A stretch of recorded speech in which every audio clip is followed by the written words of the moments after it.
আজকে আমি আপনাদের সম্মুখে যে বিষয়টি উপস্থিত হয়েছি সেটি হলো যে ইব্রাহিম আলাইহিস সালামের চিন্তা চেতনা মন মানসিকতা কেমন ছিল।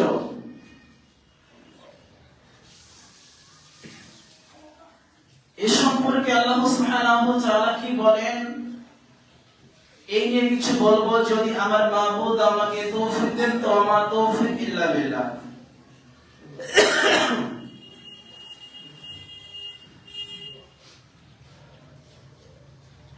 ইব্রাহিম আলাইহিস সালাম এমন একজন নবী ছিলেন, আল্লাহ সুবহানাহু ওয়া তাআলা সেই ইব্রাহিম আলাইহিস সালামকে খলিল, স্বয়ং আল্লাহ সুবহানাহু ওয়া তাআলা ইব্রাহিম আলাইহিস সালামকে খলিল বা দোস্ত বা বন্ধু বলে ঘোষণা করেছেন। কোন নবীকে এমনটা বলে উল্লেখ করেন নাই। ইব্রাহিম আলাইহিস সালামকে বেশ কয়েকটি অফার দিয়েছেন, তাকে নিজের দোস্ত নিজের বন্ধু এবং কিয়ামতের দিন ইব্রাহিম আলাইহিস সালামকে বেইজ্জতি অপমান করবেন না, এটা ঘোষণা দিয়েছেন। তো সেই ইব্রাহিম আলাইহিস সালাম এমন একটি বংশে জন্মগ্রহণ করলেন, তার সকলে মুশরিক, তারা মূর্তি পূজা করত। এমনকি ইব্রাহিম আলাইহিস সালামের পিতা আজর তিনিও নিজ হাতে মূর্তি তৈরি করতেন, বাজারে বিক্রয় করতেন, সেখান থেকে অর্থ সম্পদ টাকা উপার্জন করতেন, সেইভাবে তার সাংসারিক জীবন পার করতেন। তো এই ইব্রাহিম আলাইহিস সালাম তার ছোট থেকে তার মন মানসিকতা কেমন ছিল, ইব্রাহিম আলাইহিস সালাম প্রথমে জানতে চাইলেন আমার রব কে, আমার সত্যকারের রব, আমার প্রভু, আমার প্রতিপালক কে, তিনি জানতে চাইলেন। যেমন ভাবে আমরা আজকে কেউ 30 কেউ 60 বছর ধরে এই সালাত আদায় করছি, কিন্তু সে কোন সময় চিন্তা করে না যে আমি তার জীবনে কতবার সূরাতুল ফাতিহা পাঠ করি। অধিকাংশ মুসলমান এটা বলতে মানে তার অর্থটা বলতে পারবে না। আমরা সূরাতুল ফাতিহা অনেকে পাঠ করি, দিনে 5 ওয়াক্তে আমরা বলে থাকি, কিন্তু এর যে অর্থ কি আছে আমরা কেউ বলতে পারবো না। আমরা সে চিন্তা সে চেতনা আমাদের মাঝে নেই যে আমি যে সূরাতুল ফাতিহা পাঠ করছি এর অর্থ কি আছে, এর মানে মতলব কি আছে। আমরা তোতা পাখির মতো সেই সূরা ফাতিহাকে আমরা পাঠ করি। কেউ 60 কেউ 70 বছর ধরে এই সূরাটি পাঠ করছে, তারপরেও তার চিন্তা তার চেতনা একবারের জন্য হলেও হলো না যে আমি এই সূরা ফাতিহায় আল্লাহ কি বলতে চাচ্ছে, এখানে আমার কি বলেছে আলহামদুলিল্লাহি রাব্বিল আলামিন, এর অর্থ কি, এর মানে কি আছে, এর মতলব কি আছে। আজকের 95% মুসলমান এটা বলতে পারবে না যে সূরা ফাতিহার অর্থ কি আছে। এমনকি এই যে লা ইলাহা ইল্লাল্লাহ এর মানে কি আছে অধিকাংশ মুসলমান পারবে না। তার কোন সময় চিন্তা হয় না, তার কোন সময় মন মানসিকতা হয় না যে লা ইলাহা ইল্লাল্লাহ এর অর্থটা কি আছে, এর মানে কি আছে। আমরা তোতা পাখির মতো বলিতে বলতে থাকি লা ইলাহা ইল্লাল্লাহ লা ইলাহা ইল্লাল্লাহ, কিন্তু এর মানে অধিকাংশ মুসলমান পারবে না।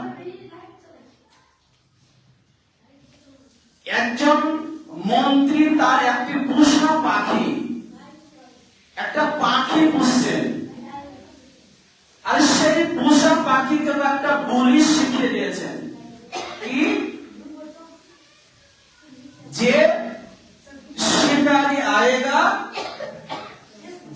बिछाएगा दाना डालेगा फंसना नहीं। তার নিজের রাজা তার নিজের পোষা পাখিকে এই বলি শিখে দিয়েছে, शिकारी आएगा जाल बिछाएगा दाना डालेगा फंसना नहीं। এই কথাতে সে পাখিকে শিখে দিয়েছে, কিন্তু এর মানে কিন্তু পাখি জানে না। এই কথা বলতে আছে রাজা মশাই বারবার বলে দিয়েছে, এটা তুমি মনে রাখবে, দেখবে অর্থ হলো শিকারী আসবে, জাল বিছাবে, দানা দিবে, তাতে তুমি ফেসে যেও না। পাখি চলে গেছে, শিকারী চলে এসছে, যারা আপনার জাল বিছিয়েছে, দানা দিয়েছে, তাকে ধরে নিয়েছে, তাকে আটক করে ফেলেছে। ব্যাপারটা কি? তখন সেই পাখি বলছে, সে রাজা মশাই তার পাখিকে বলছে যে আমি তোমাকে প্রথমে বলেছিলাম যে একজন শিকারী আসবে, জাল বিছাবে, দানা দিবে, তাতে তো ফাঁসিও না। তখন সেই পাখি বলছে আমি সেই কথাটা বলি না, আমি তোতা পাখির মতো মুখস্থ করেছিলাম, কিন্তু সেই অর্থ তার মানে মতো কি আছে আমি সেটা বোঝার চেষ্টা করি। তো আজকে আমাদের মুসলিম সমাজ সে সারা জীবন ধরে সূরা ফাতিহা পড়ে গেল, এর অর্থ কেউ বলতে পারবে না। এমনকি লা ইলাহা ইল্লাল্লাহ এর অর্থ কয়জন আজকে মুসলিম বলতে পারবে? 90 থেকে 95% বলতে পারবে না। কিন্তু ইব্রাহিম আলাইহিস সালাম তার বাল্যকাল থেকে বলতে আছেন আমার সত্যকারের রবকে, আমার রব, আমার প্রভুকে। একদিন ইব্রাহিম আলাইহিস সালাম সকালবেলা দেখছেন বড় আকারে সূর্য উঠছে। ইব্রাহিম আলাইহিস সালাম মনে মনে চিন্তা করেন, হাদা রব্বি, এই হলো আমার রব, এটাই আমার প্রভু, এটা আমার রব। দেখা যাচ্ছে সে সূর্য আবার সন্ধ্যাবেলা ডুবে যাচ্ছে। ইব্রাহিম আলাইহিস সালাম বলেন, লা, কখনো হতে পারে না, এই আমার রব হতেই পারে না, যে সকালবেলা উঠলো আবার ডুবে গেল, যে নিজের অস্তিত্বকে টিকে রাখতে পারে না, সে আমার রব হতে পারে না। আবার সন্ধ্যাবেলা দেখা যাচ্ছে তারকা উঠছে। ইব্রাহিম আলাইহিস সালাম বললেন, হাদা রব্বি, এটাই মনে হয় আমার রব। চাঁদ উঠছে, আবার চিন্তা করলেন এটাই আমার রব। দেখা যাচ্ছে সেই চাঁদ, সেই তারকা আবার সেই সকালবেলা আবার ডুবে যাচ্ছে, দেখতে পাওয়া যায় না। ইব্রাহিম আলাইহিস সালাম বললেন, জি না, কখনো হতে পারে না, এরা আমার রব হতে পারে না। যে নিজের ক্ষমতা, নিজের অস্তিত্বকে টিকে রাখতে পারে না, সে আমার রব হতে পারে না। ইব্রাহিম আলাইহিস সালাম বললেন, আমার রব সে, যে সূর্যকে উদিত করেছে, যে চাঁদকে উদিত করেছে, যে তারকাকে উদিত করেছে, আবার ডুবাচ্ছে, ওই সেই হলো রব প্রকৃতপক্ষে, এরা কেউ আমার রব নয়। তো ইব্রাহিম আলাইহিস সালাম মনে মনে তার চিন্তা চেতনা সব সময় চেয়ে থাকতেন যে আমাকে সঠিকভাবে আল্লাহকে চিনতে হবে, আমার রবকে চিনতে হবে, আমার সমস্ত কিছু যে আমাকে পৃথিবীর বুকে চড়াচ্ছে, দেখাচ্ছে, আমাদের সমস্ত শক্তি যে আল্লাহ সুবহানাহু তাআলা দিয়েছেন, তাকে আমাকে চিনতে হবে।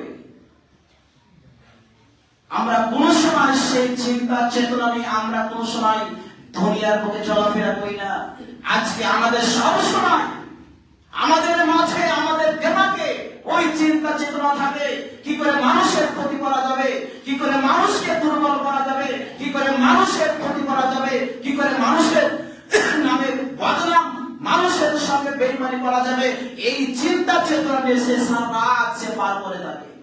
কিন্তু সে কোন সময় সে চিন্তা করে না যে আল্লাহ কে, আল্লাহ আমরা কোথায় ছিলাম, কোথায় আছি, আবার কোথায় চলে যাব, এই নিয়ে আমরা কোনো সময় চিন্তা করি না, এই সময় কিন্তু আমরা পাই না। কিন্তু আমাদের ওটাই দরকার ছিল যে আমরা প্রথমে কোথায় ছিলাম, কোথায় এসেছি, আবার কোথায় চলে যাব। আমাদের রব কে, সে রবকে আমাদেরকে চিনতে হবে। আমরা তোতা পাখির মতো আমাদের বাপ বলে দিয়েছে আল্লাহ আছে, আমার মা বলে দিয়েছে আল্লাহ আছে, এই কথাকে আমরা বিশ্বাস করি। আমরা সকলে আল্লাহ আছে এটা বিশ্বাস করি, কিন্তু আল্লাহটা কে আছে এই এই জ্ঞান, এই চিন্তা চেতনা কিন্তু আমাদের এই শিক্ষা আজকে আমাদের মাঝে নেই। কিন্তু আমাদের ওটাই দরকার ছিল যে আল্লাহ কে, আল্লাহ কোথায় থাকে, কোথায় আছে, তার কতটা শক্তি, কতটা পাওয়ার, কতটা ক্ষমতা, এই শিক্ষা আমাদেরকে নিতে হতো।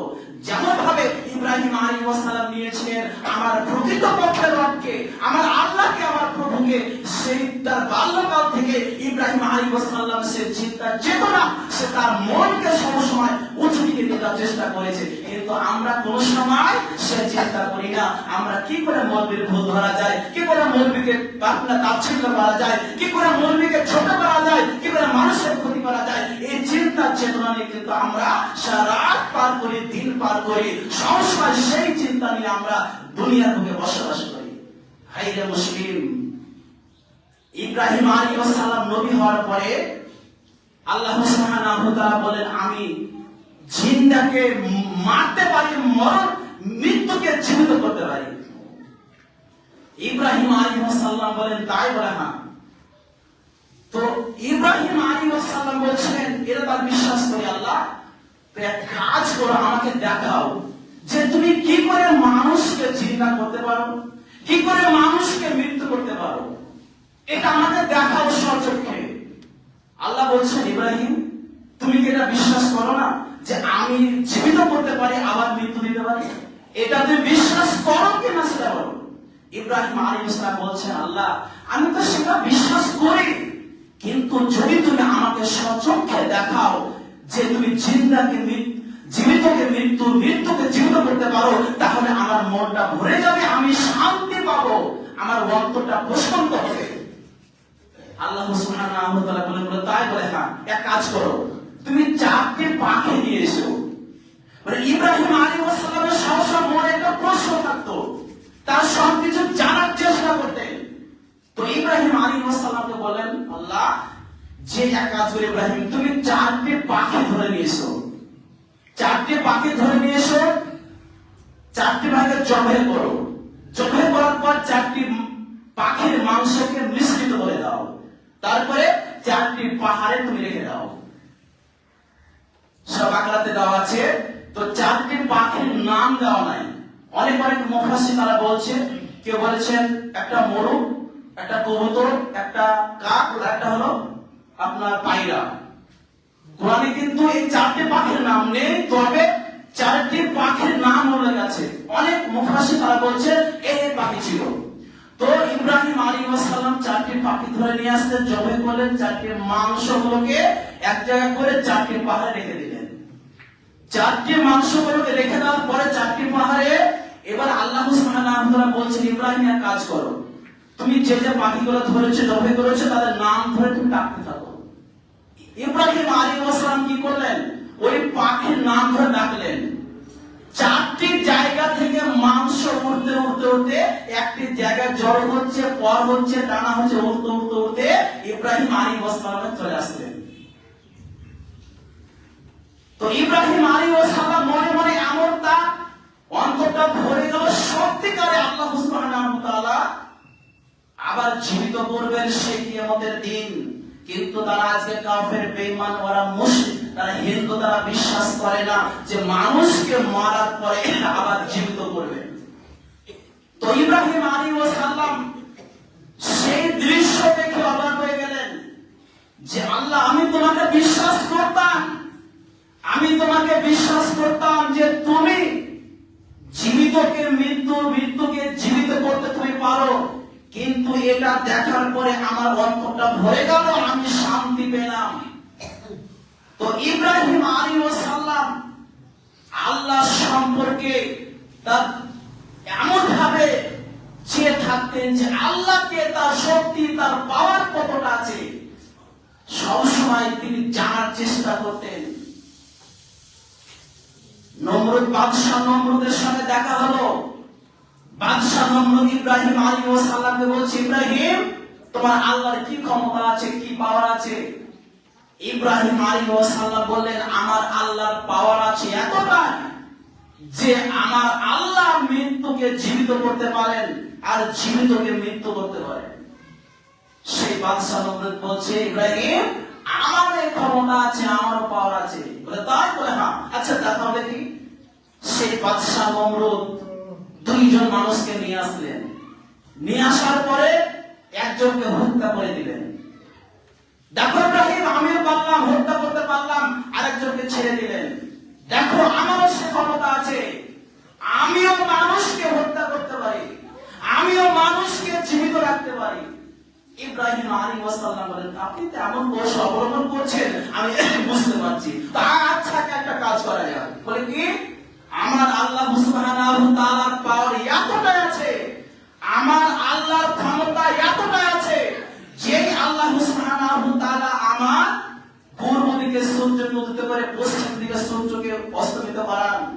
তোমার কতটা ক্ষমতা, তোমার কতটা পাওয়ার আছে আমি দেখতে চাই। তুমি এক কাজ করো, পশ্চিম দিকে সূর্যকে উদিত করে পূর্ব দিকে সূর্যকে অস্তমিত করান, এই ক্ষমতা তোমার দেখি। সেই বাদশাহ নমরুদ হতভম্ব হয়ে গেলেন, আর কোন কিছুই করতে পারলেন না। ইব্রাহিম আলাইহিস সালাম মেরে কথা, তার যুক্তির মাধ্যমে তিনি হেরে গেলেন, আর কোন কিছু করতে পারলেন না। ইব্রাহিম আলাইহিস সালাম সেই তখন বলেছিলেন, আমি কোন মূর্তির পূজা করব না, কোন প্রতিমার পূজা করব না। তার নিজের পিতা আদরের কাছে গিয়ে বললেন, আব্বা, তুমি কেন এই মূর্তির পূজা করছো? যে মানুষের ক্ষতি করতে পারে না, যে মানুষের কোন উপকার করতে পারে না, এমন দেবতা, এমন মূর্তির পূজা তুমি কেন করছো? ইব্রাহিম আলাইহিস সালাম তার চিন্তা চেতনা কতটা, যে আমার পিতা, আপনি কেন তার ইবাদত করছেন, কেন তার পূজা করছেন? আপনি যে কোনো ক্ষতি করতে পারে না, লাভ করতে পারে না, মানুষের কোনো সাহায্য করতে পারে না। তার পিতা আজর বলছেন, ইব্রাহিম, তুমি সাবধান হয়ে যাও। যদি তুমি দেখতে পাচ্ছি তুমি বারবার আমার দেবতা, আমার প্রতিমার নামে তুমি গালাগালি করছো, তাকে তাচ্ছিল্য করছো, এটা কিন্তু আমি বরদাস্ত করব না। যদি তুমি সেখান থেকে বিরত না হও, লাআরজুমান্না, ইব্রাহিম তুমি ফিরে এসো, তুমি বিরত হও। ওয়াহজুরনি মালিয়া, নইলে তোমার মাথায় পাথর মেরে তোমার মাথাকে চূর্ণ বিচূর্ণ করে দেব। হতভাগা, তুমি আমার কাছ থেকে দূর হয়ে যাও, আমার চোখের সামনে থেকে দূর হয়ে যাও, তুমি আমার চোখের সামনে জীবন আসবে না। ইব্রাহিম আলাইহিস সালামকে বাড়ি থেকে বের করে দিলেন। ইব্রাহিম আলাইহিস সালাম তার পিতা আজরকে বলছে, হে আমার পিতা, আপনি তো আমাকে বাড়ি থেকে বের করে দিচ্ছেন, আমি চলে যাব, আমি তোমাকে কিছুই করব না, তোমার মূর্তি পূজা, তুমি তোমার বাড়িতে তুমি থাকো, আমি তোমার কাছে থাকবো না, কিন্তু আমি তোমার জন্য আল্লাহর কাছে দোয়া করব, আল্লাহর কাছে দোয়া করব। পিতা যেমনই হোক না কেন, পিতা যতই খারাপ হোক না কেন, এখান থেকে প্রমাণ হয় যে পিতা মাতার জন্য আমাদেরকে দোয়া করতে হবে। পিতা যতই খারাপ হোক, মা যতই খারাপ হোক, সন্তানের কর্তব্য হলো পিতা মাতার জন্য দোয়া করা। কিন্তু আজকে পিতারও আজকে সে জায়গা যেতে পারে না। আজকে সন্তানদেরকে কি শিক্ষা দিচ্ছে যে পিতা মাতার জন্য দোয়া করতে পারে না? এটা পিতার জন্য আফসোস, পিতা মাতার জন্য আফসোস যে আমরা এমন একজন সন্তানকে গড়ে তুলছি, এমন শিক্ষা দিচ্ছি, এমন শিক্ষা দিচ্ছি যে পিতা মাতার জন্য আজকে দোয়া করতে পারে না। আমাদের সন্তানদেরকে সে শিক্ষা দিতে হবে, সেই জ্ঞান তাদেরকে দিতে হবে যেন পিতা মাতার জন্য দোয়া করতে পারে।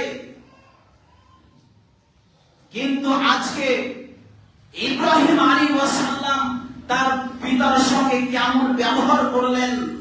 ইব্রাহিম আলাইহিস সালামকে বললেন, ইব্রাহিম তুমি বাড়ি থেকে বের হয়ে চলে যাও, নইলে তোমার মাথায় পাথর মেরে মাথাকে চূর্ণ বিচূর্ণ করে দেব। ওই অবস্থায় ইব্রাহিম আলাইহিস সালাম তার পিতাকে কোনো রাগ করে, কোন ক্ষিপ্ত হয়ে গিয়ে কোন শব্দ তিনি ব্যবহার করলেন না। কিন্তু আজকে এমন যুবক, এমন কোরআনের আজকে তৈরি হয়েছে, যদি পিতা মাতার সঙ্গে কিছু হয়ে যায়, পিতা মাতার সঙ্গে এমন ভাবে আজকে কথা বলছে, আজকে পিতা মাতার সম্মান বোঝে না, আজকে মায়ের সম্মান বোঝে না, আজকে পিতার সম্মান বোঝে না, আজকে পিতাকে যেভাবে লাঠি মেরে বাড়ি থেকে বের করে দিচ্ছে। কিন্তু আল্লাহ সুবহানাহু ওয়া তাআলা বলেন, উফি ওয়ালা তানহারহুমা ওয়া কুল্লাহুমা কাওলান কারীমা। আল্লাহ সুবহানাহু ওয়া তাআলা বলেন, হে পৃথিবীর আদম সন্তান, তোমরা শুনে নাও যে তোমার কারণে সন্তান, তোমার কারণে তোমার পিতামাতা যেন এমনটা না করে, উফ সন্তান তুমি আমাকে এমন ভাবে কষ্ট দিলে, সন্তান তুমি আমাকে এই কষ্ট দিলে। আল্লাহ সুবহানাহু ওয়া তাআলা বলেন, যেন তোমার প্রতি তোমার পিতা, তোমার মা এমন শব্দ ব্যবহার না করে, উফ সন্তান তুমি এই কাজটি করে ফেললে, এইভাবে আমাকে কষ্ট দিলে, এইভাবে আমাকে দুঃখ দিলে, এইভাবে আমাকে বেদনা দিলে, এই শব্দ যেন সে পিতা মাতা তোমার জন্য ব্যবহার না করে।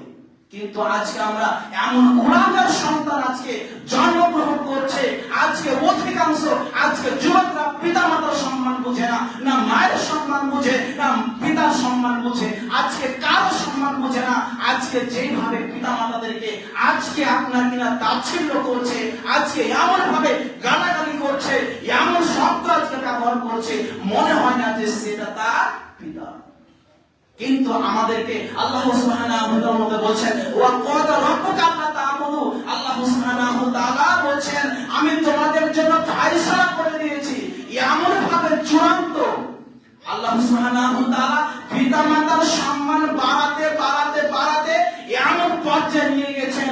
আল্লাহ বলেন, হে পৃথিবীর আদম সন্তান, আমি তোমাদের জন্য সেই ফয়সালা করে দিয়েছি, সেই সার্টিফাই করে দিয়েছি যে আমার ইবাদতের পরে পরে তোমার পিতা মাতার স্থান।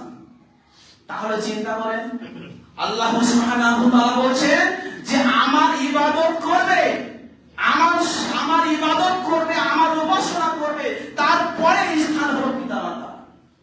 চিন্তা করেন, তারপরেও কিন্তু আজকে আমরা পিতা মাতাকে সম্মান করি না, পিতা মাতাকে ভালোবাসি না। কিন্তু ইব্রাহিম আলাইহিস সালামের তার ব্যবহার, তার চরিত্র, তার আখলাক কেমন ছিল, তাকে বলছে বাড়ি থেকে বের হয়ে চলে যা, তারপরে কোনো শব্দ ব্যবহার না করে বলছে আমি আপনার জন্য আল্লাহর কাছে দোয়া করব। আর সেটাই করেছেন। তারপর ইব্রাহিম আলাইহিস সালাম নিজের পিতাকে জাহান্নাম থেকে বাঁচাতে পারে নাই, কিন্তু আজকে হুজুর বলছে যে আমার মুরিদ হয়ে যাও, আমি তোমাকে জান্নাতে প্রবেশ করিয়ে দেব। আমার মুরিদ হয়ে যাও, আমার কাছে চলে এসো, আমার হাতে বায়াত গ্রহণ করে নাও, আমি তোমার জন্য জান্নাতের ফয়সালা করে দেব। একজন খলিল, একজন আল্লাহর দোস্ত, আল্লাহর বন্ধু হওয়ার পরেও নিজের পিতাকে বাঁচাতে পারলেন না জাহান্নাম থেকে। কিন্তু আজকে এক শ্রেণীর হুজুর বলছে আমার মুরিদ হলে তোমার জন্য জান্নাত ওয়াজিব করে দেওয়া হবে। অথচ ইব্রাহিম আলাইহিস সালাম নিজের পিতাকে জাহান্নাম থেকে বাঁচাতে পারলেন না। তো ইব্রাহিম আলাইহিস সালাম এমন একজন ব্যক্তি ছিলেন, তার সবসময় মনে একটা প্রশ্ন থাকতো যে এটা আমাকে জানতে হবে, এটা জানতে হবে, সেই প্রশ্নটা থাকতো। কিন্তু আজকে আমরা 40 বছর 60 বছর ধরে আজকে আমরা সালাত আদায় করছি, এই লা ইলাহা এর অর্থ আমরা জানলাম না। সূরা ফাতিহা দিনে 5 বার পাঠ করছি, এর পরেও এর অর্থ তো আমরা বুঝলাম না, এর মানে কি আছে, এর মতলব কি আছে, এর উদ্দেশ্য কি আছে, আমরা জানার চেষ্টা করলাম না, আমরা বোঝার চেষ্টা করলাম না। এই তো আজকে আমরা মুসলিম সমাজ, এই তো আজকে আমাদের অবস্থা। কিন্তু মানুষের কি করে ক্ষতি করা যাবে ওই দিক কিন্তু আমরা পটু। কি করে মানুষকে লাঞ্ছিত করা যাবে, কি করে মানুষের ক্ষতি করা যাবে, মানুষকে দুর্বল করা যাবে, মানুষের সঙ্গে বেঈমানি করা যাবে, এই নিয়ে কিন্তু আমরা অনেকটা এগিয়ে গেছি। কিন্তু আমাকে এইগুলো জানতে হবে। আমরা মুসলিম ঘরের সন্তান হিসেবে আমাদের এই সমস্ত যারা দরকার ছিল, কিন্তু আমরা ওই সমস্ত করে আগে আমরা জানতে চাই না বা বোঝার চেষ্টা করি না। তাই সমস্ত সমস্ত মুশরিকদের কাছে একটা প্রশ্ন, যুবক ভাইদেরকে বলবো যে আমরা সঠিকভাবে দুনিয়ার বুকে আমাদেরকে জীবন যাপন করতে হবে, আল্লাহকে চিনতে হবে, রাসূলকে চিনতে হবে, নবীকে চিনতে হবে। যদি আমরা সঠিকভাবে আল্লাহকে চিনতে না পারি তাহলে জীবনটা বেকার বৃথা চলে যাবে।